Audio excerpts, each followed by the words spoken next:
Smart Business.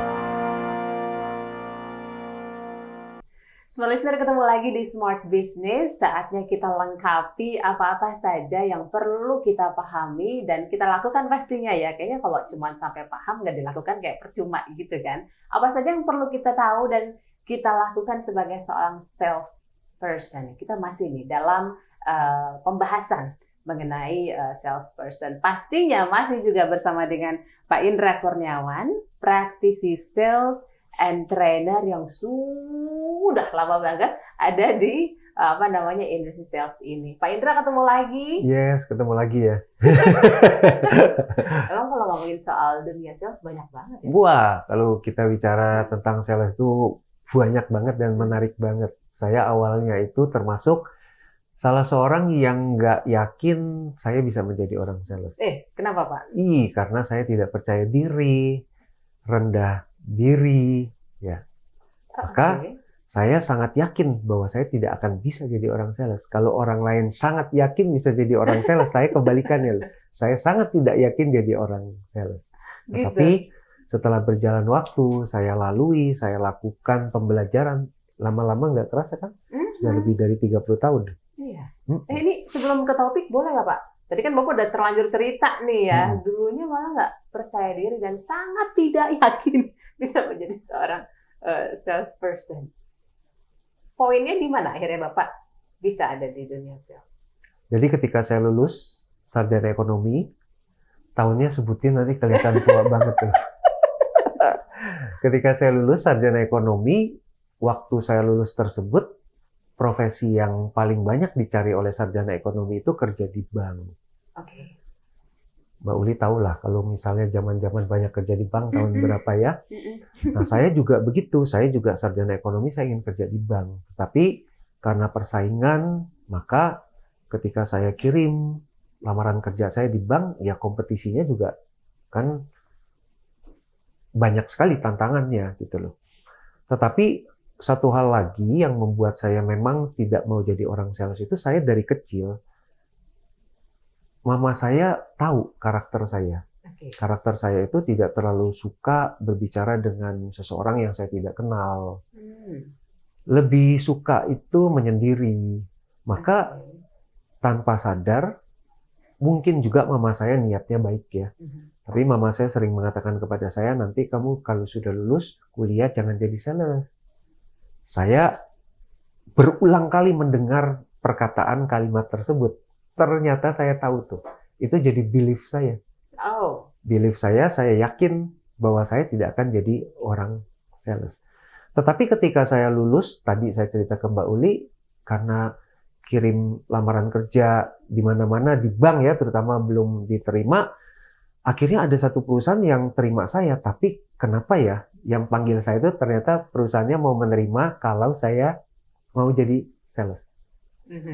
Sesuatu yang sangat dihindari ternyata hadir dalam kehidupan saya. Nah, pada saat itu, situasi itu saya dihadapkan dua pilihan. Saya terima pekerjaan jadi orang sales, jadi salesperson, maka udah pasti saya menderita banget. Karena saya paling tidak suka jadi orang sales, lalu memutuskan kerja jadi orang sales. Tapi kalau saya tidak memilih, tidak memutuskan, berarti ada konsekuensi juga. Konsekuensinya apa? Nganggur. Saya gengsi kalau nganggur. Sarjana ekonomi, nganggur. Akhirnya saya putuskan, ya udah deh, saya jadi orang sales dulu, tapi saya punya target, secepatnya nanti saya akan pindah kerja. Gitu ceritanya Mbak Uli. Wah, baik-baik. Menarik ya Pak Indra. Di zamannya itu memang bankir, dokter itu adalah profesi yang kalau boleh nak, kamu jadi itu, gitu ya Pak? Betul banget.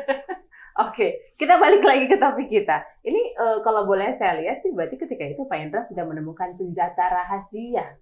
Akhirnya memiliki karir yang sampai saat ini bisa bertahan gitu ya Pak. Nah dalam dunia sales juga kan, saya yakin lah Pak, ada senjata rahasianya gitu ya. Untuk seorang salesperson, ini bisa mencetak penjualan. Kita bilangnya closing gitu ya.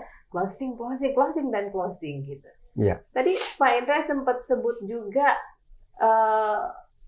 masukin lamaran, ternyata saingannya banyak gitu ya. Bagaimana kita bisa lolos kalau saingan kita banyak? Itu juga salah satu yang perlu dicermati oleh teman-teman sales. Kan kompetitor banyak, Pak.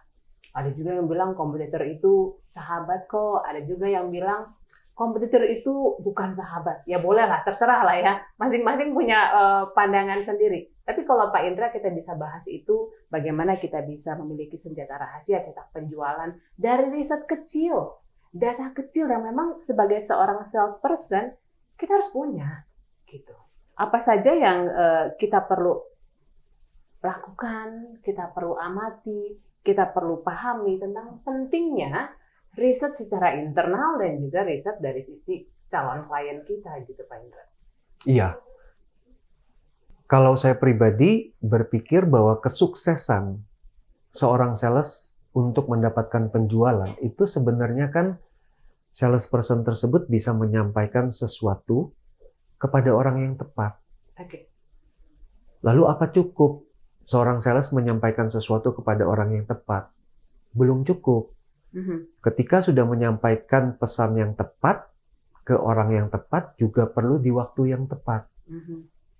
Apakah cukup di waktu yang tepat menyampaikan sesuatu yang tepat dengan orang yang tepat? Belum tahu juga, ya kan? Belum tepat juga. Artinya di tempat yang tepat juga perlu gitu loh. Di waktu yang tepat, di tempat yang tepat, di orang yang tepat, menyampaikan sesuatunya juga tepat. Nah, untuk mencapai yang tadi saya katakan, maka paling tidak kita perlu tahu, Mbak Uli, kira-kira kepada siapa informasi ini kita ingin berikan, kepada siapa produk yang kita ingin berikan informasinya, kepada siapa. Karena kalau kita tidak tahu kepada orang yang tepat yang kita ingin sampaikan informasinya, maka kita juga akan buang waktu. Paling tidak menurut saya, ketika seorang sales ingin datang ke klien, dia perlu tahu, dia perlu menyampaikan pesannya kepada siapa. Kalau misalnya saya menjual barang-barang yang terkait dengan sesuatu yang barang-barang teknik, ya saya perlu tahu di dalam organisasi perusahaan tersebut, barang saya itu dipakainya di divisi apa. Paling tidak saya mencari tahu. Sekarang era informasi gampang banget. Ketika kita cari struktur organisasi perusahaan besar, biasanya sudah ada. Nah, kita cari dulu struktur organisasinya. Ini ada bagian-bagiannya. Kalau misalnya bagian produk yang kita jual itu berhubungan dengan teknik, kita tahu. Atau istilahnya adalah user, penggunanya siapa. Nah, kita cari. Ketika kita tahu divisinya kan akan semakin mudah.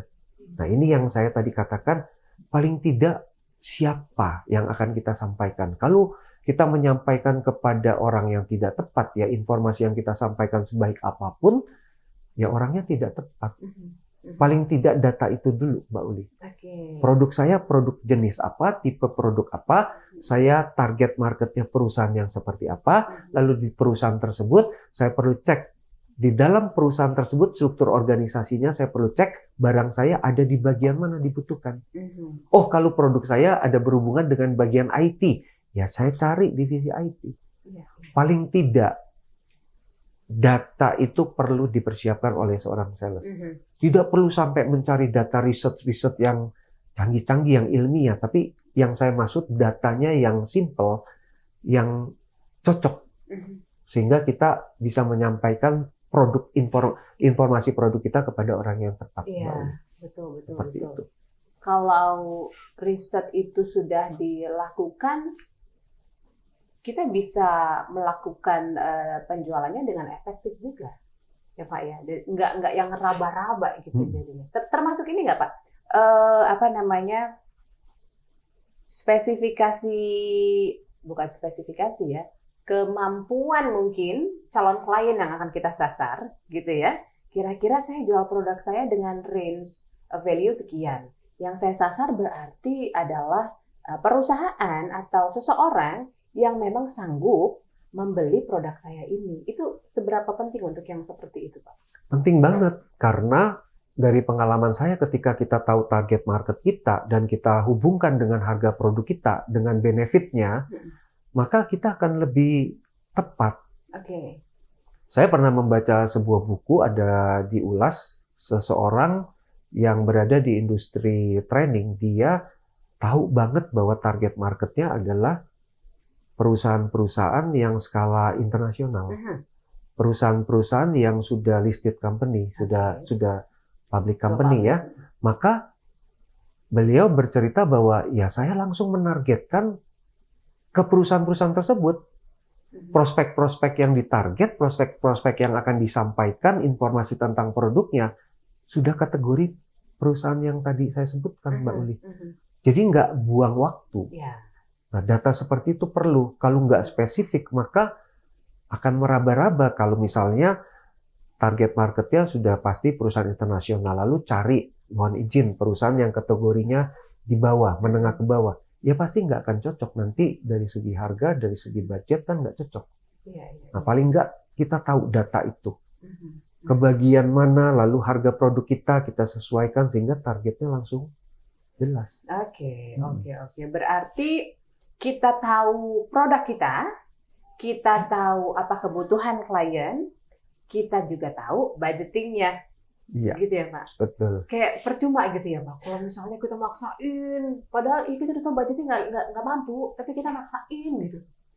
Itu gimana kalau di dunia sales? Kalau saya selalu berprinsip gini ya, Mbak Uli ya, ketika saya menjual sesuatu, produk yang saya tawarkan, jasa yang saya tawarkan, persyaratan pertama adalah dibutuhkan oleh klien. Ketika ada kebutuhan, klien akan melihat produk saya atau jasa saya menjadi solusi. Tetapi ketika dia sudah melihat solusi, ketika dia sudah ada kebutuhan akan produk dan jasa saya, kembali lagi, apakah budgetnya cocok? Kalau ada kebutuhan, ada budget cocok, maka akan terjadi transaksi. Tapi ketika ada kebutuhan, budgetnya tidak cocok, ya belum tentu terjadi transaksi. Atau ada budget tapi tidak melihat produk saya sebagai sebuah solusi, maka juga tidak terjadi transaksi. Jadi kedua hal itu perlu terpenuhi. Kalau salah satu tidak terpenuhi, ya tidak terjadi transaksi. Seperti itu. Oke. Berarti harus smart jadi salesperson untuk bisa melihat hal-hal itu. Iya, karena seorang sales itu kan, saya ada sebuah kutipan, our sales activity don't pay our bills. Jadi aktivitas kita sebagai seorang sales, menjalankan aktivitas sales itu tidak akan membayar rekening-rekening bill tagihan kita. Yang akan membayar bill tagihan kita ketika kita mendapatkan omset, kita mendapatkan komisi penjualan, baru kita bisa bayarkan rekening bill kita. Bukan berdasarkan activity. Jadi kalau kita fokus di activity, kita melakukan aktivitas kita tidak sesuai dengan target, maka yang nggak akan menjadi omset. Menarik kan? Our sales activity don't pay our bills. Baik. Nah, itulah ya. Udah pas banget closingnya dari Pak Indra untuk topik kali ini. Pak Indra, terima kasih banyak sudah menambah pemahaman dan semangat baru pastinya ya untuk teman-teman salesperson untuk bisa melaju lebih oke lagi di masa-masa yang katanya agak sulit, tapi kita nggak aminin sih ya. Maju terus aja ya Pak, mau sulit mau enggak. Pak Indra sampaikan juga tadi, semuanya balik lagi ke salesperson yang itu sendiri. Sampai ketemu lagi Pak. Terima kasih banyak Mbak Uli. Thank you. Untuk perbincangan ini Smart Listener kita sudahi sampai di sini. Terima kasih Anda sudah bersama kami. Nantikan terus Smart Business di podcast Smart Inspiration. Sampai jumpa. Smart Business. Lead you better.